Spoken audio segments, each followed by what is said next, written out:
They've become as familiar to seascapes as seagulls, dotting horizons from Atlantic to Pacific. These massive steel sea creatures steadily produce oil and gas to feed an insatiable appetite for energy, while deep under the ocean, their sturdy legs produce a feeding ground of their own.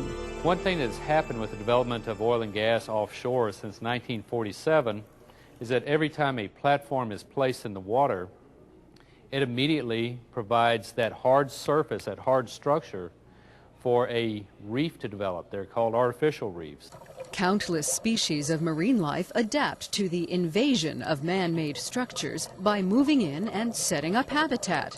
In fact, this platform in the Gulf of Mexico has educators and scientists clamoring aboard to monitor its flourishing fish community. This particular platform has a good diversity of the entire food chain. It starts with the smaller fish and goes all the way up to the shark population. And you can see all of the fish, and as they interact around this platform, it gives us as photographers a real opportunity to get photographs of all of these different fish to educate people.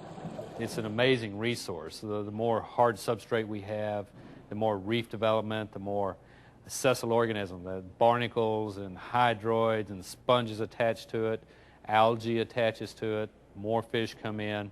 So in effect, we create more biomass and more biodiversity in the Gulf of Mexico.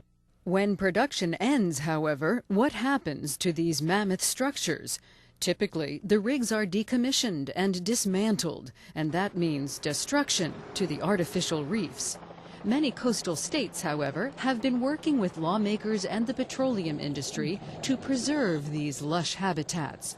Some programs allow oil companies to leave behind the underwater portion of their platforms if they give the state half the money they save through reduced decommissioning costs. Now they have an alternative if they can work with the states. If the states have a desire to develop a reef with their structure, they can donate them to the states. And so the states not only get the structure for a reef, but they get money to help manage and research the reefs.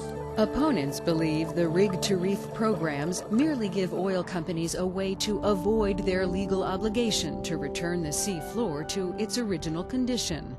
Whatever the debate above surface, Mother Nature continues to adapt below. There are now nearly 200 retired rigs in the Gulf of Mexico alone that a spectacular array of marine life now calls home.